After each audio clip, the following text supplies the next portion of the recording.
The following content is provided under a Creative Commons license. Your support will help MIT OpenCourseware continue to offer high-quality educational resources for free. To make a donation or to view additional materials from hundreds of MIT courses, visit MIT OpenCourseware at ocw.mit.edu.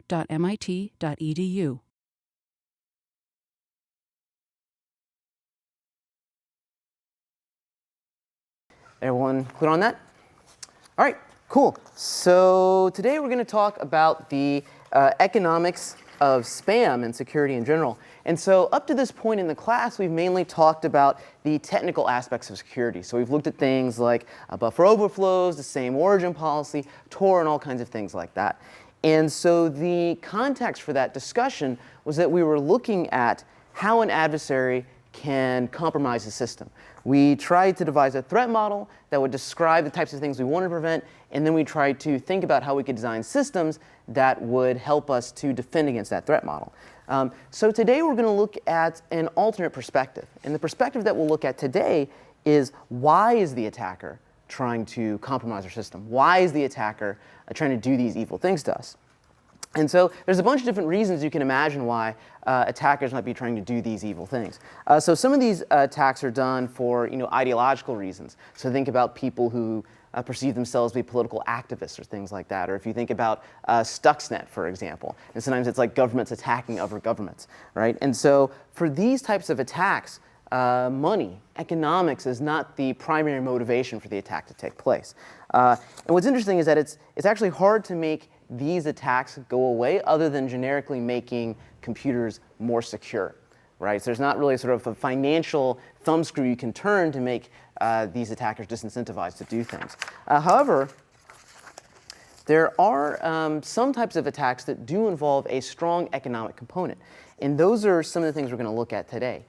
One of the interesting things, though, is that for a lot of these attacks that don't have an economic component, in that we can't use regulation or things like that to try to prevent them, it can sometimes be difficult to figure out, how we'd be able to stop them at all, beyond, like I said, just trying to make computers more secure. So for example, Stuxnet's a great idea, right? So this is the malware that was attacking some of the industrial software in Iran with the centrifuges. So we all kind of know where Stuxnet came from, right? We basically know it was the Americans and the Israelis, basically.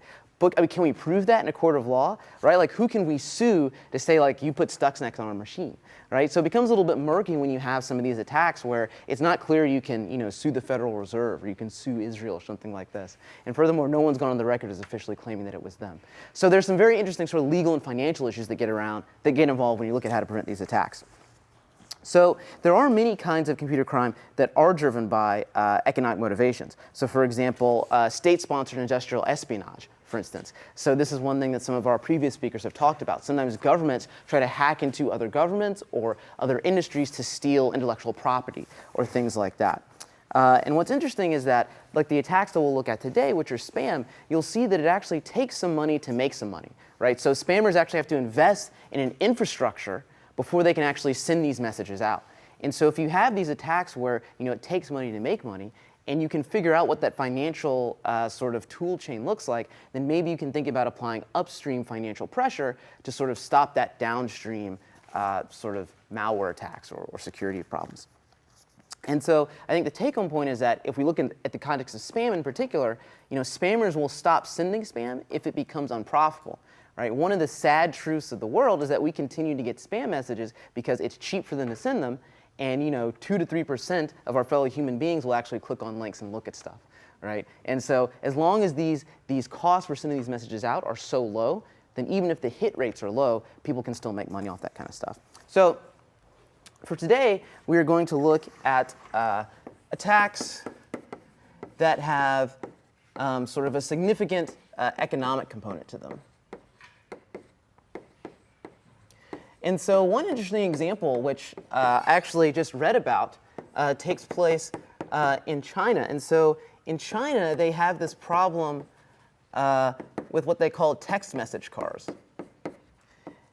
And so the basic idea here is that people drive around with these cars that have these radio antennas attached to the side. And they can essentially think of it almost as like a man in the middle between people's mobile cell phones and the actual cell phone tower. And so they can basically run around in these troll cars, and they can get all of these cell phone numbers, right, and then use that car to then send spam messages directly to the numbers that they've collected using this sort of vehicle of hate, right? And so these text message cards can actually send upward of 200,000 messages a day, right, which is an incredibly high number. And the cost of labor over there is actually very cheap. So, it's very inexpensive to hire a drive around one of these cars, and just sort of snoop on people's traffic and send them spam. So, let's look at the economics of this. So, what is the cost of the evil antenna, this thing that allows people to take these messages off the air? So, roughly speaking, it's somewhere in the order of about $1,600, give or take. So how much profit can these people make a day? So in a hilarious coincidence, this is also roughly $1,600. So this is very interesting. So what this means is that once you buy one of these things, then in a day you've essentially made back your money. Okay? So that's great from the perspective of being a spammer. Now you might say, oh, okay, but you might get caught by the police, and then you might get put in jail or have to pay a fine. So in the case of the fines, so the fines for getting caught are less than $5K. And people rarely get caught, right? And so these are the types of sort of calculuses we have to look at when we're trying to think about how to economically deter these spammers, right? Because if these spammers only get caught, a couple times a year, and they basically make back their hardware costs in a single day, it's very tricky to figure out how we can use financial disincentives to make them stop doing this kind of stuff. And what's interesting is that in China, the mobile carriers are also somewhat implicit in this scheme. So every time you send a spam, right, you're going to send some small amount of money to the mobile carrier, right, a couple cents, right? It works that way over here as well. Now, over here in Europe, in many cases, the mobile carriers have decided that they don't want angry customers contacting them saying, I'm getting hit by these spam messages all the time. Right? But apparently a lot of the Chinese mobile carriers, at least the top 3 ones, they're actually seeing these spam messages as a source of revenue. Right? And so they actually think that this is a nice way for them to get some free money. And so in fact, these telcos have set up these things called 106 prefix numbers. I don't know if you've heard of these before. But the original, there's apparently a ghost in the room, but the original purpose of these numbers was to do things for non-commercial reasons. So for example, imagine that you run a company and you want to send a bunch of text messages to all of your employees, right? You could use one of these 106 numbers, and you would basically be able to send things in bulk. You'd be able to avoid some of the built-in rate limiting mechanisms they have in the cell network. So there's this nice thing sitting around that spammers can actually use. Right? And so as it turns out, I think it's something like 55% of the mobile spam that gets sent in China comes from one of these 106 numbers. And so this is just a really interesting case study of how sort of these financial numbers work out, and how sometimes you can actually have sort of these perverse incentives for, in this case, the cell phone carriers to sort of go along with these spam sending schemes. And there'll be a link in the lecture notes. There's an interesting Economist article about this. There's like a Pan-African drum circle back there, man. This is super exciting, man. I like it. I am being adversarially attacked. That's okay. We will play through the pain.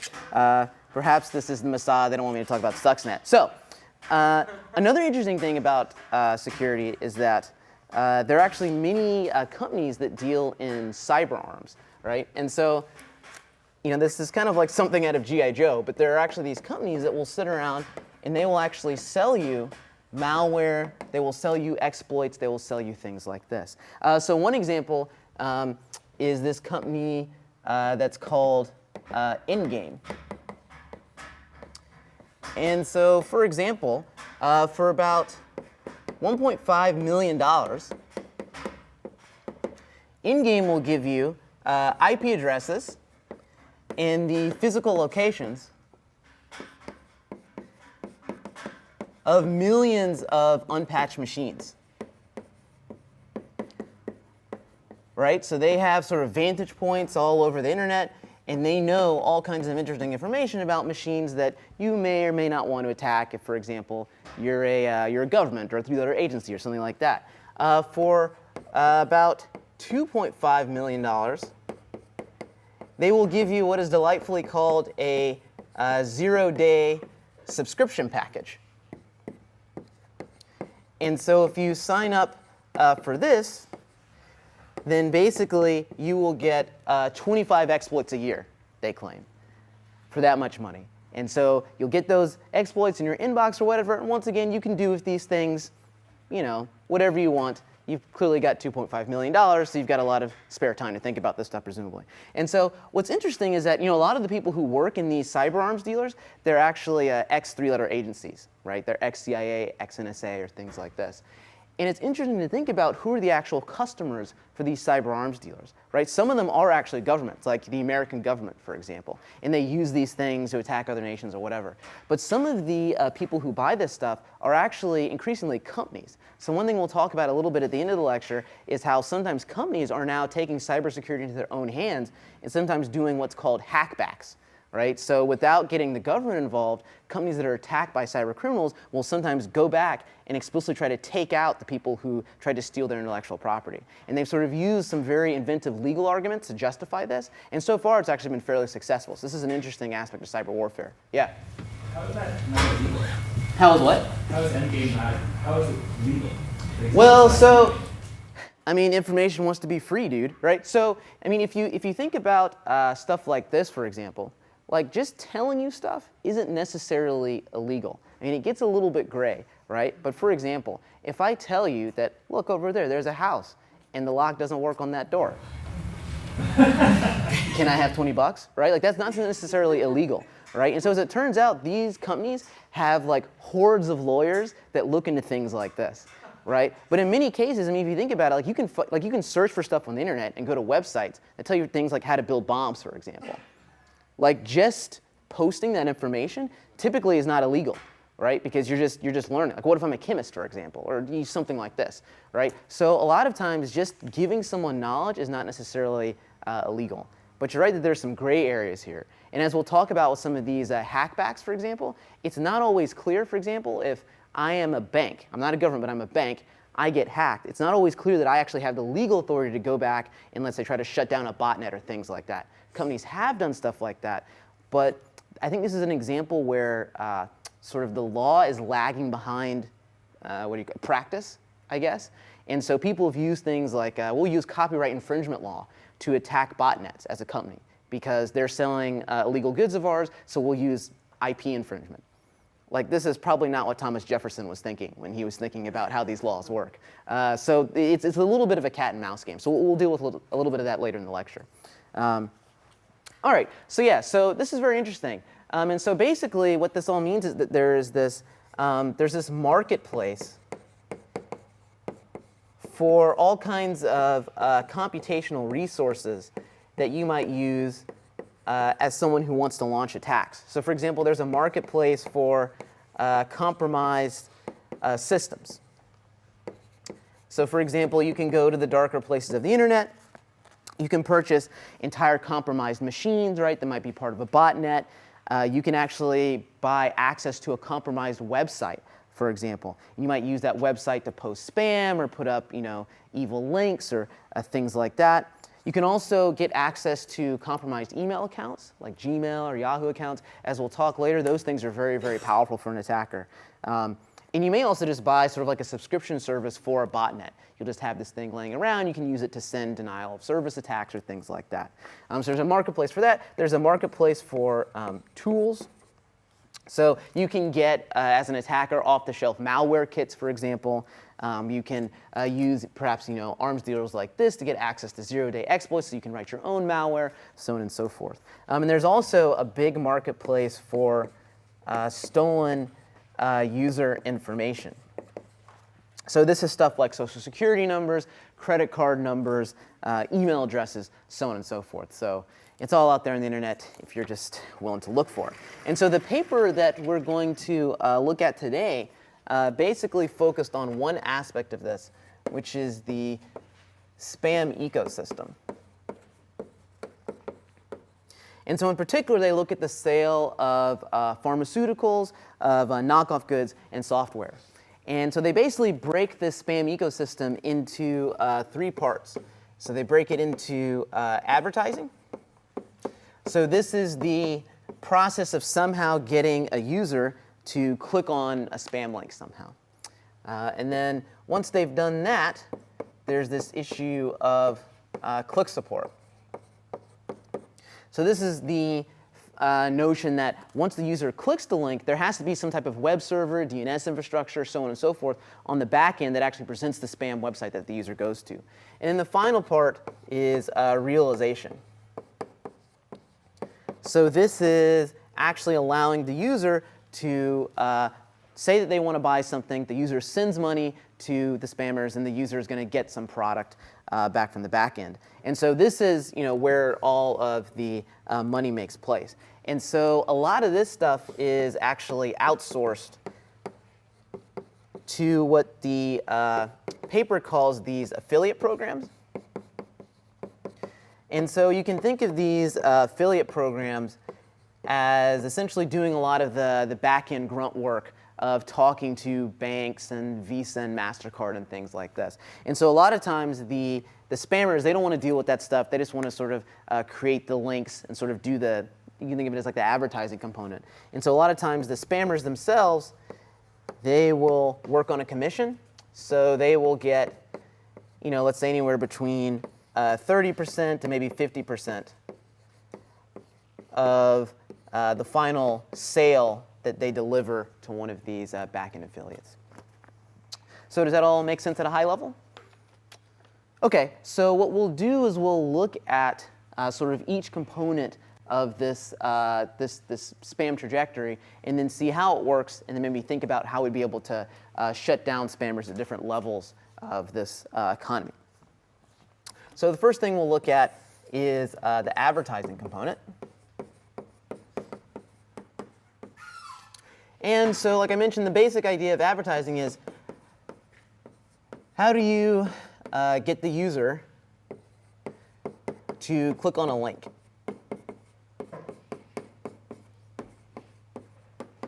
That's the primary question we'll be concerned with here. And so, the typical thing, as we all know, is you're going to email spam. Although, as we discussed at the beginning of lecture, people are also starting to use text messages and some of these other forms of media communication. You can also imagine maybe here we're going to start using social networks as well. So now when you go to Facebook, not only are you polluted by your real friends' content, you're also polluted by spam messages too. So this is about economics, this discussion. So one interesting question is, how much does it cost to actually send out these spam messages? And so as it turns out, it is not very expensive at all. So for about $60, you can send 1 million spam messages. Right? So that's a super, super low cost. And this cost is actually much lower if you're directly operating the botnet. You can cut out the middleman. Right? But even if you are renting one of the botnets, from one of these marketplaces, this is still super, super low. How many of those are actually effective, as in they don't get filtered? So that's a good question. So that leads to my next point. So this is, you're sending 1 million spams, but then they're going to get dropped at various points along the way. They're going to get caught in spam filters. Maybe people don't even, they see it, but they just delete it because they know that an email that has like $18 sign should just be deleted. So if you look at the conversion rate, you'll see that the click rates are actually very low because of things like spam filters and stuff like that. And also many users are trained to avoid these things. So these click rates are low. And this is why sending spam has to be super, super cheap, right? Because you will not get a lot of conversions. So for example, there have been some empirical studies that looked at these click rates. And so one study found that they looked at 350 million spam messages. And they found that out of those 350 million messages, there was only about 10,000 clicks on those messages. Okay, so there's a massive drop-off here. And then out of these 10,000 clicks, there were only 28 purchase attempts. right? So that's super, super low. And so that's why it's extremely important for this entire ecosystem to be very cheap from the perspective of the spammers. Because I mean, look at these drop-offs here. I mean, these are like multiple orders of magnitude, right? And so that's why one might hope that at least in theory, if we could squeeze, like for example, if we could drive this number at maybe just $10, maybe that has like some catastrophic knockdown effect on how profitable this stuff is. So anyway, so it's very important for the spammers that everything be as cheap as possible. So those 10,000 clicks, again, like, are they, so how many of those 350 million emails were filtered out of the inbox? I'm just trying to get a sense of yeah, so that, how many emails those clicks were out of to gauge how effective spam filtering is versus how silly us humans are. Yeah, that I'm not actually sure. That's a good question.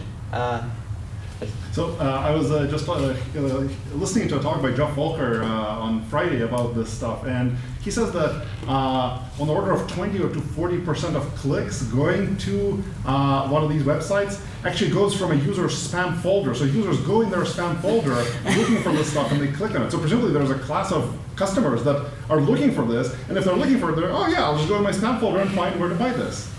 So it's not clear that things going into the spam folder are getting 0 clicks. Yeah, I've heard anecdotal reports of that too, that some people, even for legitimate emails, they'll mark it as spam just so like if there's a shoulder surfer, like at work, who's seeing them go to Gmail, let's say, they won't come in and see that you've subscribed to, whatever, and then they can secretly go into the spam folder. They know it's not deleted and look at this stuff. And this is actually a really interesting point. So there's this whole psychology of who it is that actually clicks on these links. And so I think one of the papers that we linked to in the lecture notes talks about why do these Nigerian scams still work, right? Because you'd think that anyone who basically has either common sense themselves or a friend who has common sense would never click on one of these Nigerian email scams, right? But one of the things that it turns out is that the Nigerian meme is actually useful for spammers to filter out idiots, right? So in other words, if you are so foolish that you would still click on a Nigerian email, then okay, that must mean that you're going to be one of these conversion things here, right? So, and when you think about it, that's one of the key things that spammers need. They need people who are sort of gullible enough or whatever, idealistic enough to click through on these things. So there's a whole sort of psychology behind this. It's very interesting. So each of these purchases, about how much are they worth? Yes, that's a good question. So it actually depends on the type of thing that you're looking at, right? So a lot of these purchases are not actually super high in value, right? So if you think, someone's buying herbal Viagra, they're buying, like a knockoff Windows license or things like that. And in fact, like a lot of times when they're buying these knockoff products, presumably the price is lower than what they'd actually be in the real market, right? Because otherwise you could just go down to your local mall and buy these things. So a lot of times these purchases you're actually making are, less than $1,000, right? And oftentimes a lot less than that. Any other questions? Okay, yeah, so these conversion rates are super, super low. So like I said, one of the key things to do as a defender is to try to basically make spam more expensive for the spammer. So there's a couple different ways you might think about doing that. One way you might think about doing that are IP blacklists. So maybe ISPs or someone else basically collects this list of IPs that are known to be bad, right? That are known to come from spammers, and then we just don't let these people send traffic. So this kind of sort of used to work for a while, but now it's so much easier for the attackers to use techniques like DNS redirection, stuff like that we'll talk about in a little bit. This doesn't actually work out quite very well because now there's a much larger set of addresses that spammers can send spam from, and they can also dynamically switch the binding between so let's say host names and web servers and all these types of things. So this doesn't work out so well. Another idea that's been around for a long time is charging for email in some way. So each email you send, you have to pay some micropayment, right? And so that currency could be a couple different things. So you might imagine that if I want to send you an email, maybe I have to pay like a tenth of a penny, right? And that's no big deal for me because I don't send that many emails a day. But if you're a spammer trying to operate at these volumes, then that quickly adds up, right? And that destroys their sort of value chain. Another idea that people have had is, what if you used computation as a currency? So this is the idea that before my email server will accept an email from me, I have to solve some puzzle. I have to do some math trick or something like that. So once again, that cuts down on the rate at which these bulk mailers can send messages. And then also we're all familiar with CAPTCHAs too. So this basic idea that I have to, I look at some picture of 9 animals and find the cat instead of the dog, or type in some weird squiggly number that looks like a migraine or something like that. So there have been all kinds of sort of ideas for charging for email to stop this kind of stuff from happening. So one of the classic problems though with all these schemes is that who's going to be the first one to implement it? And if all the email providers don't move forward at the same time, then of course spammers are just going to migrate to the email providers that don't require these techniques. So there's been sort of a problem of how do we get everyone to upgrade en masse. Then there's sort of this issue of, well, what would happen if a user device is compromised? So maybe if someone breaks into my Gmail account, then maybe they're going to force me to pay 350 million micropayments, which could individually bankrupt me, right? And so it's not quite clear that some of these schemes are ready for prime time, but they do represent sort of an interesting thought experiment about how you might be able to stop some of this stuff from the sender side. So how do they work with mailing lists, where you have these big mailing lists? Yeah, so there's problems with that and mailing list aggregation, and it's very, very tricky, right? Because there are actually some bulk mails that you do want to send. I mean, you might imagine having some heuristic where you look at the size of the mailing list and maybe you sort of scale the payment according to that. So for example, maybe heuristically we think it's reasonable to send email to 1,000 folks, but not to 350 million folks, or something like this. Right? But you're right that there are a lot of practical implementation issues that come out with this kind of stuff.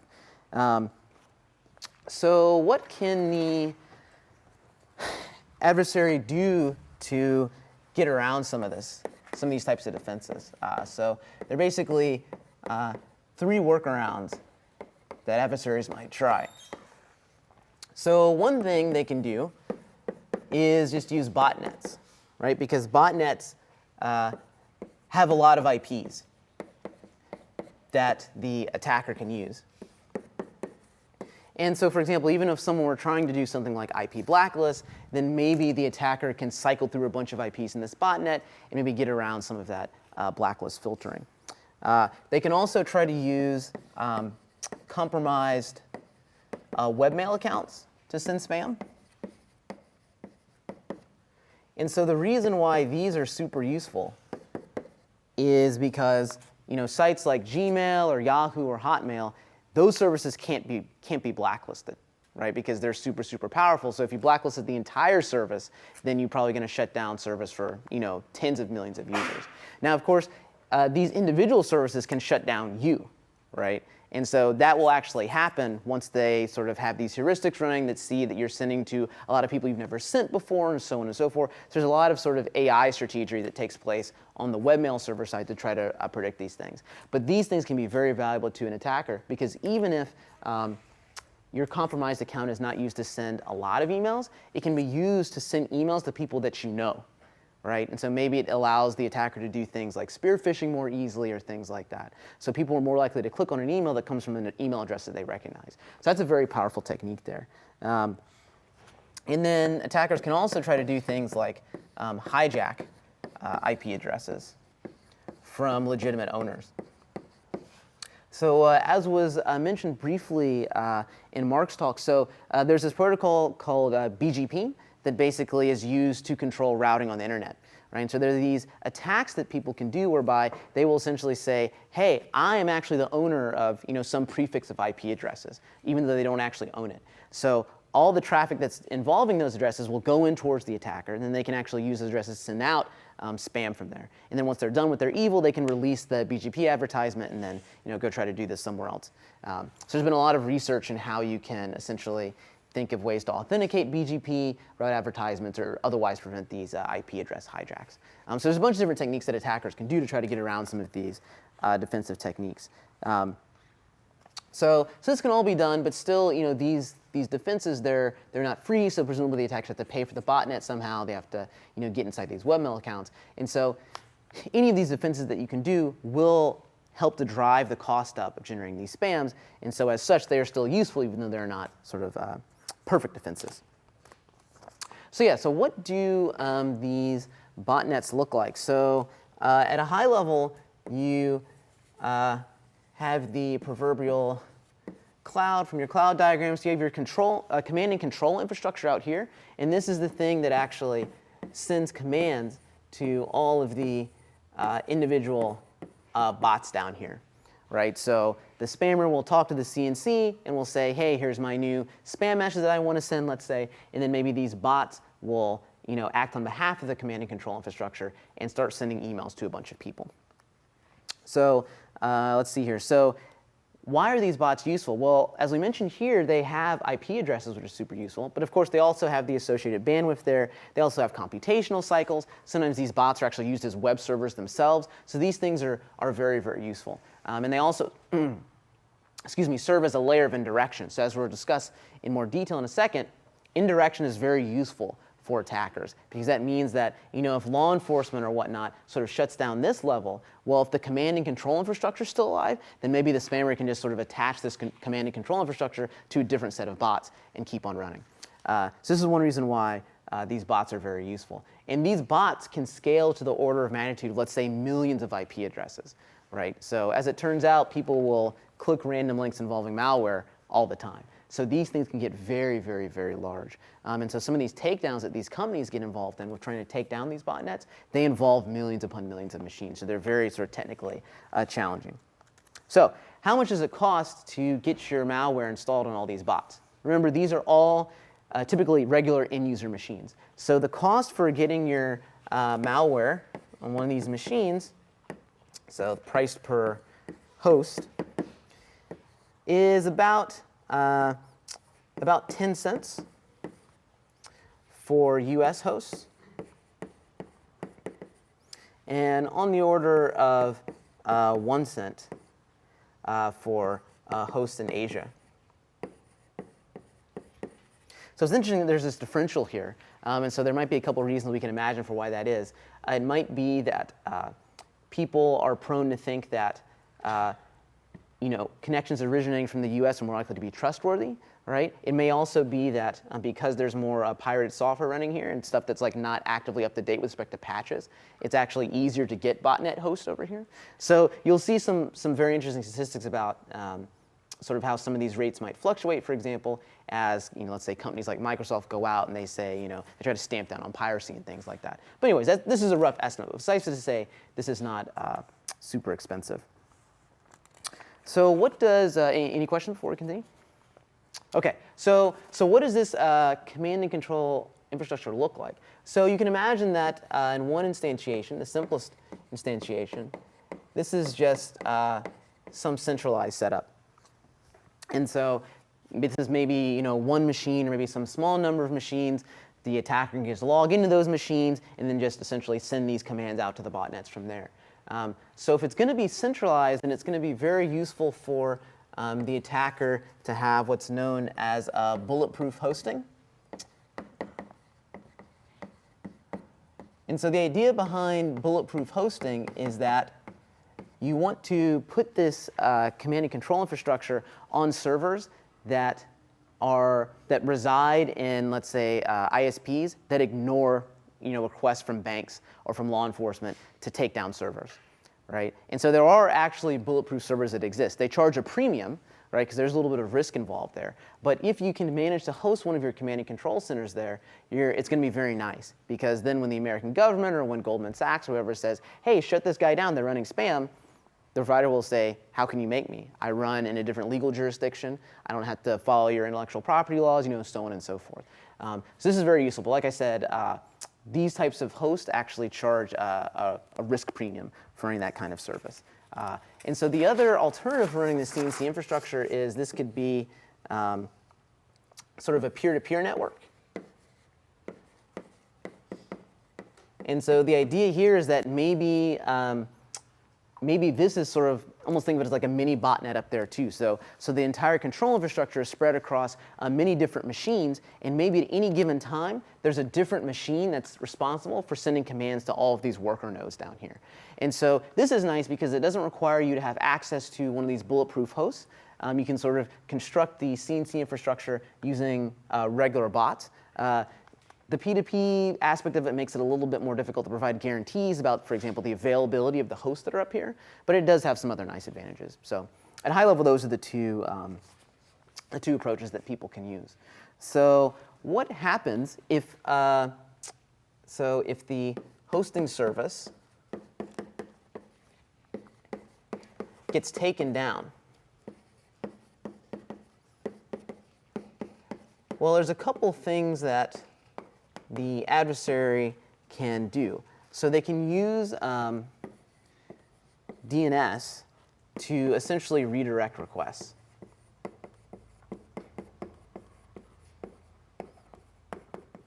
Right? So let's say that someone attacks, let's say, or someone issues a takedown for the DNS infrastructure or something like this.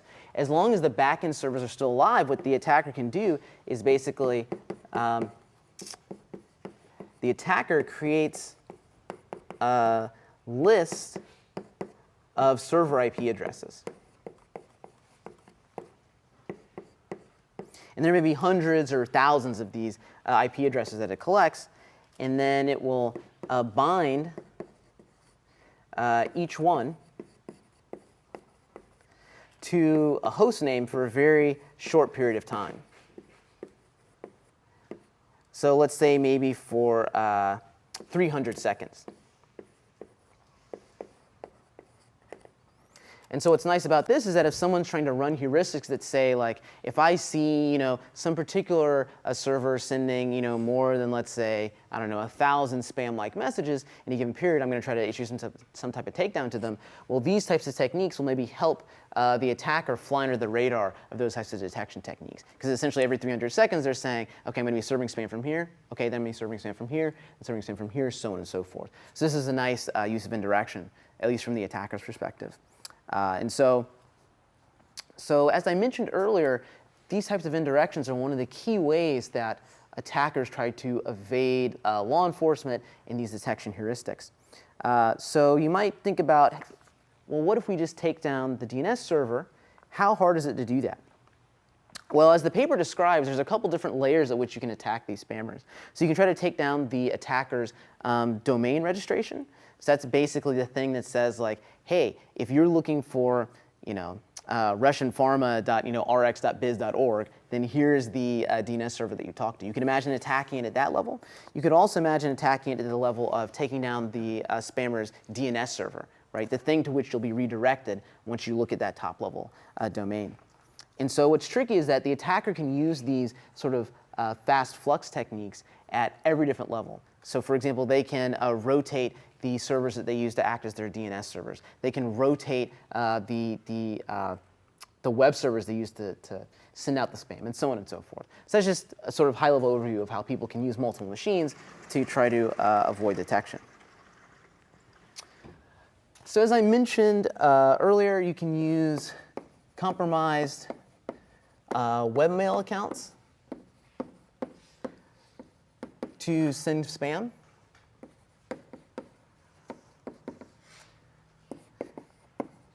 And the power of that is that if you can get access to someone's account, then you don't actually have to install malware in their machine, right? You can actually access their account from the privacy of your own machine, wherever it is that you're located. And as we were discussing earlier, this is useful for spear phishing attacks because you can send this spam message as the person whose account it actually belongs to. And so as a result, the webmail providers are very motivated to shut this kind of thing down, right? Because if they don't do that, then they risk being blacklisted as a whole, right? All of their users risk being flagged as spamming, which they don't want. And also, the provider actually needs to somehow monetize their service somehow. They actually need real users to be able to be doing things like clicking on ads that are in the right-hand bar of your webmail account. So the higher the proportion of their users which are spammy, sort of the less likely advertisers are to advertise on their webmail system. So the webmail account providers are very incentivized to sort of shut down this kind of stuff. And so how do they try to detect this type of spam, they use those heuristics. They might try to use CAPTCHAs, right? If they suspect that you've sent some spam-like messages, let's say 5 times in a row, they might ask you to type in one of those fuzzy letters or whatever. And so suffice it to say, though, that a lot of these techniques, they don't work very well. And so if you look at the price per account, right, so how much you as a spammer would have to pay to get one of these things, it's still super, super cheap. So it's in the order of 1 to 5 cents for an account on Yahoo, Gmail, Hotmail, something like that. So once again, this is very, very low. And so this does not act as a disincentive for spammers to try to do these types of things.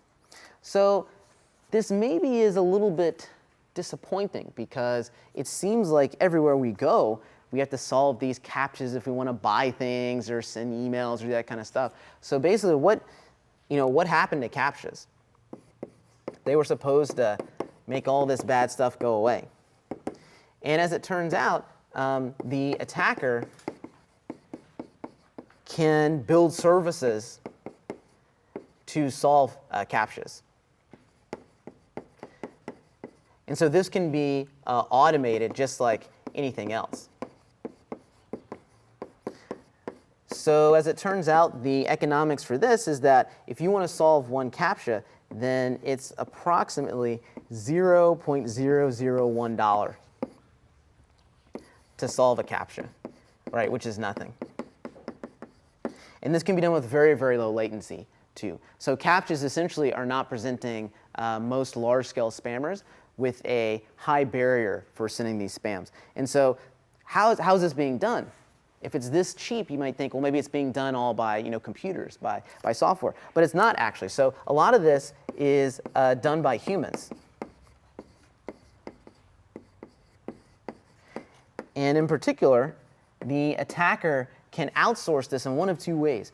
So first of all, the attacker can just find a labor market where the cost of labor is very, very cheap, right? And so you can employ humans to essentially act as CAPTCHA solvers for you, right? So you, the spammer, are presented with the CAPTCHA by Gmail or whatever. You, the spammer, then send that CAPTCHA over to some human sitting somewhere. They solve it for you. They've earned some small amount of money, and then you sort of send their answer to the legitimate site. You can also do this with Mechanical Turk.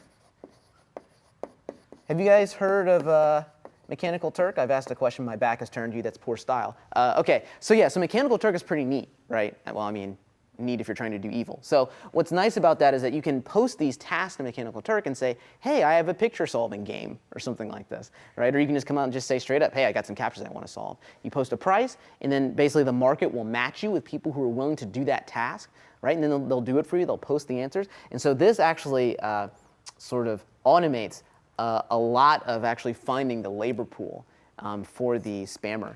The problem with this is that you have more overhead if you're the spammer because Amazon has to take some cut of that profit that's generated from that. But anyways, that's very nice there. And another thing that attackers can do is they can actually reuse CAPTCHAs on legitimate sites. So there's some CAPTCHA that the attacker wants to solve.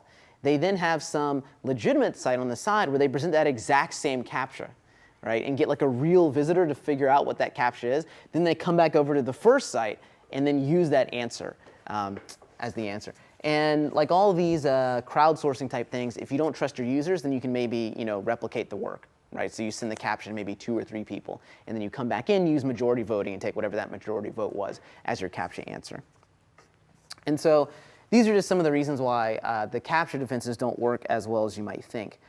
So the providers, so for example, Gmail or Yahoo or whatever, could try to implement more frequent CAPTCHAs, let's say, to try to push the friction level up for the spammer. The problem there is that then regular users will get irritated.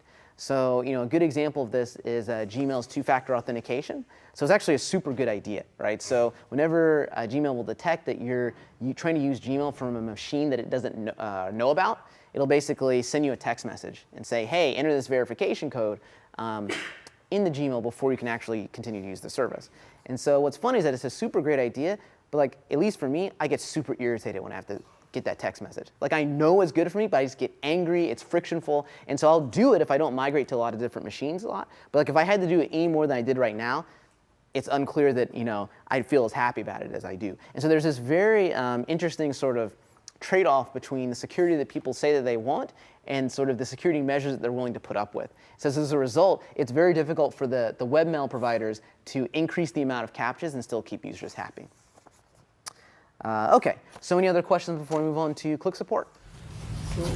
So is one of the reasons for the non-adoption of encrypted email, besides the PKI issue, is that spam filtering becomes very, very, very hard? Because then they can't inspect messages and then see what's going on.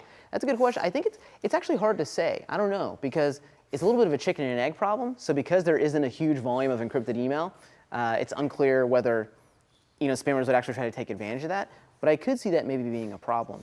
I mean, people have looked at ways to do sort of like computation over encrypted data. So maybe you could think about doing something there. But it's always tricky. So for example, like with spam, people have these spam filters that were based on Markov models and things like that. So what do the spammers do? They start making these images, right, that basically can't be seen by the text scanners, but then have the spammy content in there. So it's always an arms race. All right, so let's move on to Click support. So what is this about? So once the advertising step has succeeded and the user is given a link, so the user clicks on that link. So the user contacts some DNS server after clicking on that link to basically translate some host name that was in that link to some IP. And then after that, after that translation takes place, the user has to contact some web server that has that IP. So to make all this work, the spammer has to register a domain name. And then the spammer has to run a DNS server. And then they have to run a web server.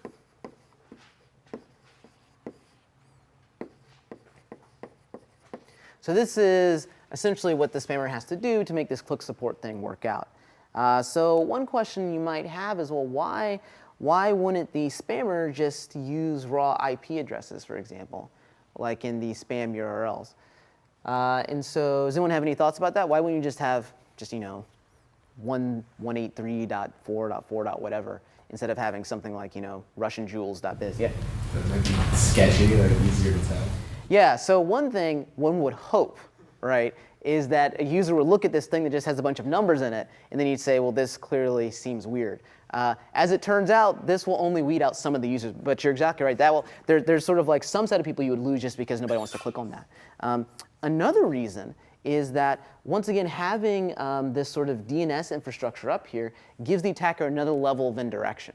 Right? So once again, if the legal authorities or whoever shut down the DNS infrastructure, but they somehow don't manage to shut down that backend web server, then the spammer can sort of conjure up a different sort of front end for their service, maybe try to use that same web server on the back end. So that's another reason, I think, that people don't typically put these raw IP addresses in their spam URLs. So another example of how this redirection comes into play, and how this indirection comes into play, is that these spam URLs often point to redirection sites. And so the redirectors. And so these are sites like Bitly or things like that.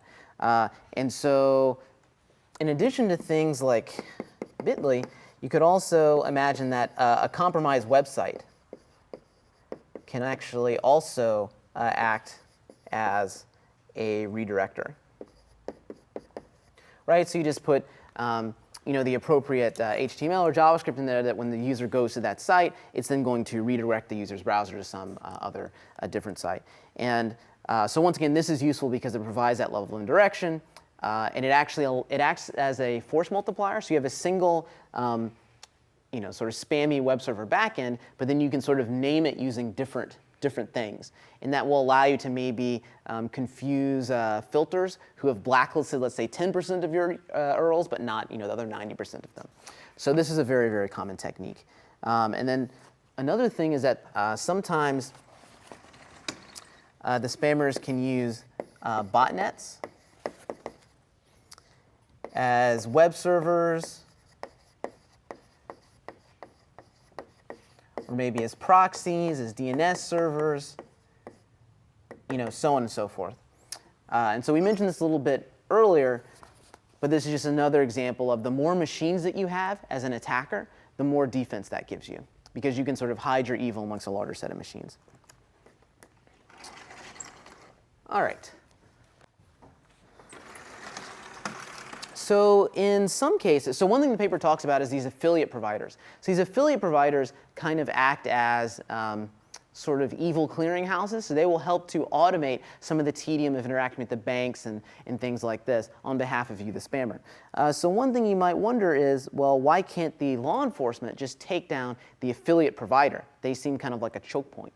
And the thing is that these affiliate providers, they're kind of like Spectre from the James Bond movies. Like, they're very decentralized themselves, right? So it's very difficult to point to, an affiliate provider at this particular machine, and we'll just shut down that particular machine. Oftentimes, the affiliate providers are distributed themselves. And so that means that it's actually pretty tricky for, let's say, the FBI to just go to some affiliate program and say, thou shalt not do this anymore. And another interesting thing, too, is that the paper mentions that in many countries, IP laws are different, for example. So the FBI may not be able to enforce intellectual property treaties that we have with other countries. And also, according to the paper, in many of these spam forums, the spammers claim that they are providing a useful, legitimate service to Western countries. They say that essentially, prices are too high for some of these things in these Western countries, and that the fact that people are clicking on spam indicates there's a legitimate need to, buy Windows copies that may be riddled with malware, right? And so a lot of times the spammers themselves don't feel that they're doing anything bad. And as we'll discuss a little bit later, the spammers do often actually give you the stuff that you've paid money for, which for me was one of the most surprising outcomes of the paper.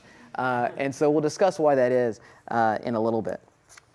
So one thing that the paper talks about is sort of various takedown strategies that you can imagine employing to try to stop a spammer. So one thing they talked about, they said that only a few number of registrars host domains for many affiliates. And so what that means is that most of these affiliate programs there's sort of like this one-to-one binding between affiliates and the registrars that are dealing with their domain name infrastructure, right? It's very rare that you have a single domain name registrar who's going to be associated with a bunch of different affiliate programs. So what that means is that in many cases, there's not sort of like this master decapitation strike you could launch. You take out this particular registrar, and then all of a sudden, like, the entire spam infrastructure falls down, right? And so they found similar results for things like web servers. So it's very rare that one ISP will actually host a ton of web servers for a ton of different affiliate programs, right? So this distributed nature, once again, makes it very difficult to just say, if we take out these three things, then the whole ecosystem just crumbles. So that's a little bit disappointing, right? Because one would have hoped that there would be, one web server in Evildonia, where if we could just take down Evildonia, then people would stop sending us spam. That's actually not true. As we'll see later, though, that may be true with some of the banking backend, though. And so maybe we can actually put the squeeze on there. So anyways, I was alluding to earlier about this realization phase. So the realization phase is what happens after you, the user, have decided to buy something.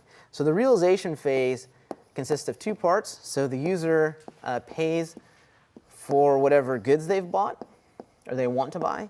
And then the user, hopefully, will receive those goods. So either in the mail because they're buying some type of knockoff drug, or either they get some software download because they want to get some fake version of Photoshop or something like that. And so the money flow looks something like this. So you start with the customer here. Then they are going to tell the merchant, hey, I want to go buy something. They will send some credit card info here. And then the merchant's going to talk to the payment processor. And this is essentially a middleman that helps the merchant, the spammer, deal with some of the intricacies of interacting with the credit card system. The payment processor will talk to the acquiring bank. So the acquiring bank, that's the merchant's bank.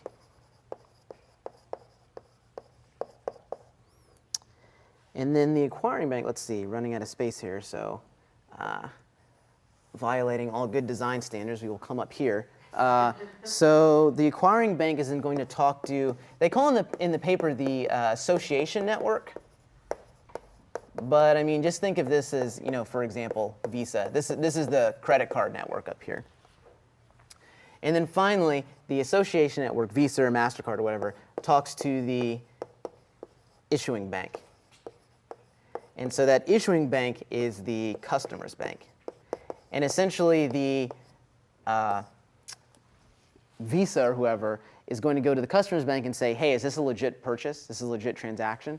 And if this is a legit transaction, then the money will actually flow through this entire system. Right? So this is kind of like what the end-to-end financial sort of workflow looks like.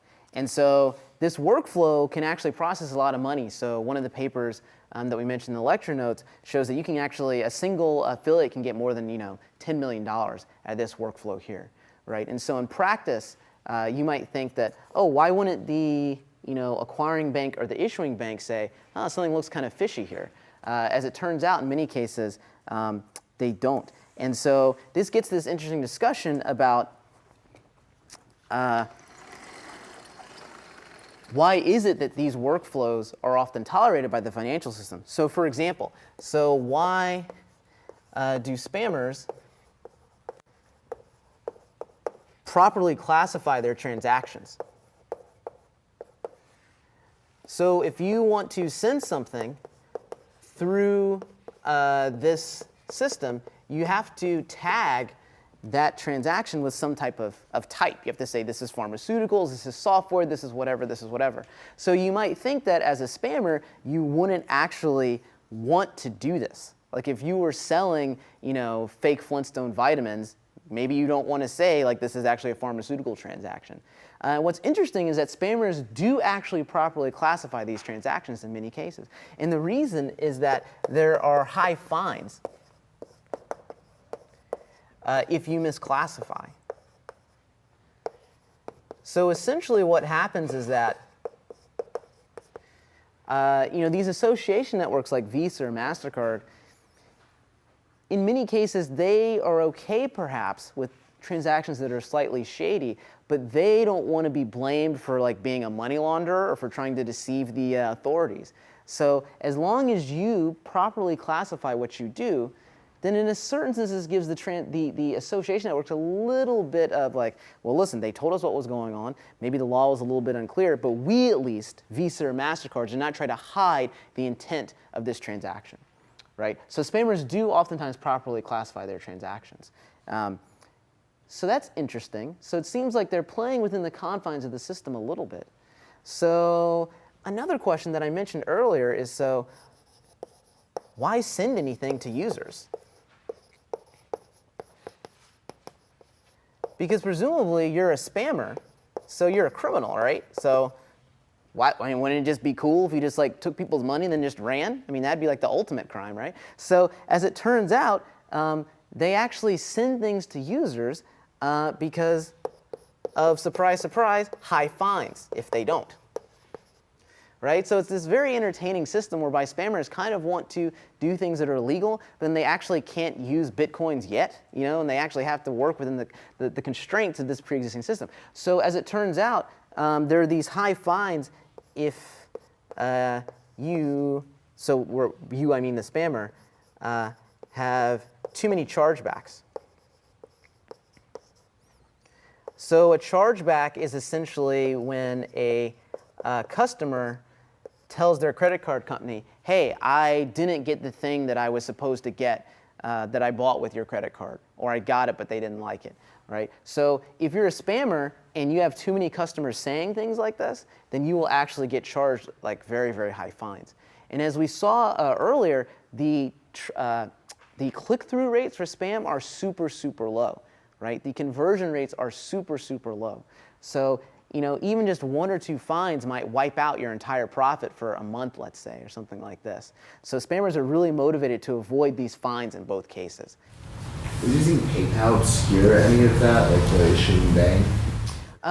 So typically, so yes and no. So you can think of those, PayPal is in many respects very similar to Visa or MasterCard, right? So it has very similar regulations that sort of oversee it because it bears many of the same types of risks.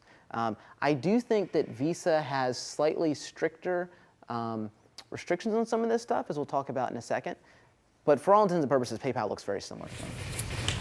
Is there any sort of idea of having like a group where you make some sort of account and then intentionally go to a bunch of spammers, buy a bunch of things, and then ask for a bunch of chargebacks, whether or not they send it to you? In order to like incur these fines or like report them for misclassifying things in order to like just make them pay these fines? That's interesting. Yeah, it's like, yeah, exactly. Yeah, it's like vigilantes. Yeah, exactly. That's interesting. I don't know if I've heard anything about that. I do know that the spammers do try to detect people who are trolling them. So, for example, like one thing they talked about in the paper a little bit is that how did the authors of the paper determine all of this, right? So they actually got a bunch of spam messages, they clicked on a bunch of stuff, they got a special Visa card that they used to purchase this stuff, and then so on and so forth. So spammers obviously don't like this, right? And so in the paper they called this test buys. Spammers want to prevent these test buys from researchers who are trying to figure out what's going on. So one thing that some spammers I should say, is they actually require proof of your identity before you can buy something. So they might ask you to like send a picture of your photo ID or something like that. And in particular, after some people started doing this after Visa tightened up some of their sort of rules about spam. Now the problem with this is that most people who would click on spam apparently are still reluctant to send their photo ID to just some random person. And so there's a bunch of, I've linked one of these articles in lecture notes. There's a bunch of hilarious commentary from a spammer bulletin board where they say, oh no, Visa's cracking down on us. We tried to ask for people's photo IDs, but they don't want to send it to us for some reason, And it's so weird that people wouldn't want to do that, but they will give them their credit card number. But anyway, so long story short, spammers are highly incentivized to try to detect that kind of stuff.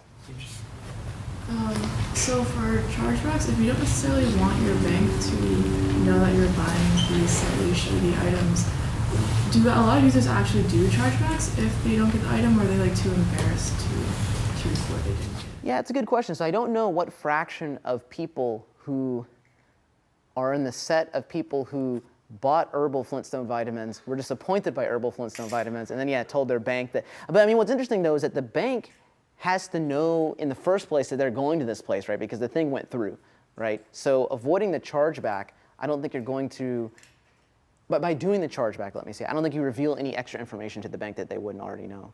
Because they had to clear the transaction first for you to actually get it and be disappointed. So like roughly how many chargebacks is too much? Yeah, so some of the figures I've heard here are greater than 1%. So in other words, if you're a spammer and you have more than 1% of your transactions causing these problems, you get in trouble. And I wouldn't be surprised if it was a little bit lower than that, but 1% is the number that I've heard.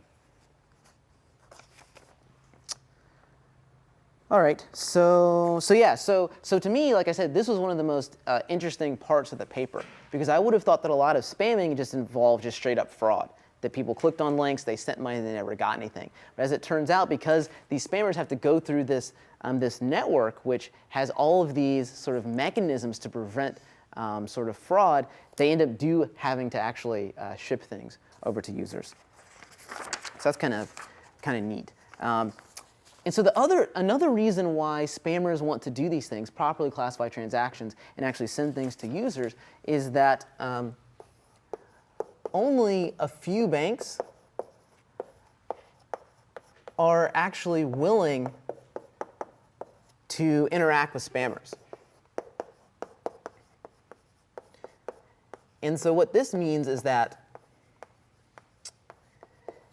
if the spammer is getting a lot of chargebacks or getting in trouble with the bank or the credit card company or whatever, and some bank decides, I can't do business with you anymore, there's not a really large set of other banks that the spammer could go to continue their chicanery. So, one study of this stuff found that there are basically only 30 acquiring banks that spammers were seen to use over some 2-year period. And that's actually not very high, right? So there is this other incentive to not sort of be too goofy with the financial system, because you don't really have too many other places to go if you break those relationships. So it seems like maybe this is a good choke point to try to cut down on spam.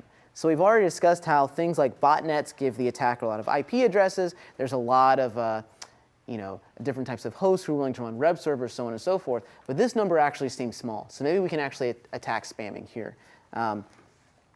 But as I alluded to earlier, it's a little bit tricky to do this because of things like differing IP laws, because of things like the fact that it can be sort of tricky to actually say that spammers are doing something illegal, right? So if you are using spam messages to sell someone, I'm just making this up, let's say sugar, right? Sugar's delicious. It's not illegal to sell sugar, even at cut rate prices, right? So even though the way that you may have drawn the user to that purchase was sort of duplicitous or kind of gross, it is not in and of itself illegal to sell someone sugar, right? And so as it turns out, a lot of spam sort of falls into this gray area where the things that the spammers are doing are distasteful, but maybe not necessarily as illegal as you think. Now for stuff like pirated software, there it's much more clear cut. But suffice it to say, it's not always the case that you can just point to one of these banks and say, hey, your customers are criminals, because that's not always true, particularly if there's not a very strong sort of paper trail that sort of attaches the financial transaction to some spam URL that was sort of the origin of the transaction, right? It's often very difficult to prove those types of links. Okay, so since this paper was published, the credit card networks have taken some action. So this paper actually made a pretty big splash when it came out. And so the association networks like Visa and MasterCard and all of them were sort of wondering, what can we do to sort of cut down on some of this spam? So interestingly, after the paper came out, some pharmaceutical companies and software vendors actually lodged complaints with Visa. Right? So if you remember from the paper, Visa was the association network that the researchers used to make these test buys, these dummy buys. So it's a little bit unfortunate, but that then sort of showed some of these companies that, hey, Visa can be used as sort of the association network to sort of fund some of the spam or to transit some of the spam traffic. So some people complained about that. And so Visa made some policy changes in response to some of the issues that were brought up in the paper and some of the complaints that they got as a result. So now, for example, all pharmaceutical sales are now labeled by Visa as high risk. So what this means is that if a bank acts as an acquirer for these high-risk transactions, then Visa will have some more stringent regulations that they will put on that merchant-side bank. So for example, they will require that bank to engage in a risk management program, and they may be audited more frequently, and so on and so forth. So Visa made that change. And Visa also sort of changed its operating guidelines. So its operating guidelines, now they explicitly enumerate and forbid illegal sales of drugs and trademark enforcing goods. So the reason why they did this is that by tightening up this language, it is now easier for them to issue more aggressive fines against banks and merchants that they feel are doing things like selling illegal pharmaceuticals or selling knockoff versions of watches or things like that. So once again, there's still a lot of this spam that's in that gray area where it's not necessarily illegal. It's just that the customers were acquired through spamming techniques. But this is very useful because now Visa can drop some much bigger hammers on folks. And as I mentioned before, some of the spammers tried to react to this by saying, well, let's just prevent these test buys, right? Because not only do security researchers do these test buys, but the association networks can do these test buys too. So they did some things like the photo ID type stuff, and that tended not to work out super well. And so at least a few years after these changes were made, this did have an impact. I'm not sure sort of what the latest state of the art is with respect to sort of trolling these Visa policy changes, but it was kind of cool to see this paper have this impact in real life. So one interesting thing that they mentioned in the paper is they talked about sort of the ethical aspects of doing security research, and in particular doing this research about the spam chain. So, to actually understand how some of this banking stuff worked, these researchers actually had to make purchases. They actually had to give money to people in exchange for these products. And so in the paper, they go through this kind of semi-hilarious defensive section where they say, we totally burned everything that we bought, we didn't use it, and we talked to the companies whose pirated software we were buying before we got it. But these things are actually pretty important to go through, particularly if you're in a university setting, because as you may know, if you want to do anything that involves particularly human research, but anything that might have these ethical sort of aspects to it, you have to get things cleared by lawyers, sometimes by like an IRB and things like that. So it was actually pretty important for them to jump through these hoops because, at the end of the day, they had to, at least be somewhat confident that they weren't supporting some, deeply nefarious activity in some, far-flung corner of the world. So I thought that was another interesting part of the paper too. And, other people have talked in this class about things like what are the ethics of releasing, zero-day exploits if they haven't been patched by someone. So it's a really interesting aspect of doing security research. Is there any sort of oversight on security ethics? Because from the paper they said the IRB wasn't interested. So is there any? Yeah, so that was super interesting. Yeah, so they said the IRB wasn't interested, I think because there was no obvious human subject. But I think that at most universities, you couldn't just say, oh, there's no direct human subject. Let me just go buy some stuff from just some body at the end of a spam link, right? And what they described in the paper is that, and actually in the acknowledgement sections, they thanked this whole set of people, Sally at Legal, so-and-so at, the Philosopher for Ethical Computing Association and stuff like that. So I don't think there's actually how do you say? An America-wide, let's say, standard for doing this type of research. I know that at each university, IRBs sort of have slightly different policies on what they do and do not allow, but I don't think there's a blanket policy. Out of the 350 million spam emails or whatever that they checked before and the 28 that actually responded, is there any chance that an appreciable number of those 28 spam responses are coming from researchers researching on spam responses? No. Well, it's true, and this type of calculus is actually one reason why I think the authors went to such lengths to sort of defend themselves. Because if you think about it, the reason why those statistics are so hilarious is that it means if you were to add 5 or remove 5, that's the difference between a spammer being able to give their kids a real gift versus a piece of coal, right? Because those numbers are so small. And so I think that. So with respect to that particular statistics I gave you, I don't really know, how many of those were researchers. But I do think in general, like I said, the spammers, they want to take your money. And so if they could find some equilibrium whereby, security researchers could do test buys, but that had no impact on their overall sales volume, they'd be fine with that because they just want the money. The tricky thing is that, let's say that, I'm just making this number up, half of those 35 were test buys, then that resulted in people putting pressure on the banks. And then instead of 35, they'd be getting 2. That they don't want. So that's why they're so motivated to stop that stuff. Yeah, how much of this is like blind emailing versus any sort of filtering? So I'm sure they could run some models and get that 350 million down to like 1 million. Yeah, so it's all about sort of the cost-benefit analysis from the perspective of the spammer.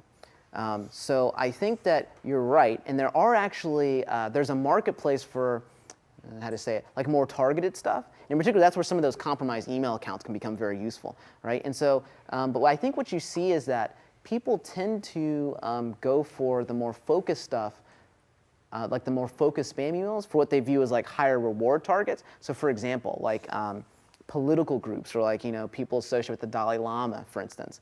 Like there it's, the perceived value of being able to get into that system is so high that people will spend the time to do this kind of stuff. I guess I was thinking more like it'd be interesting if there was one company that dedicated to finding all the gullible grandmas and putting their emails and stuff. Oh, interesting. I see. So basically having some database where it's like totally send spam to this person because, yeah, I wouldn't be surprised if stuff like that existed. But I don't know if they do.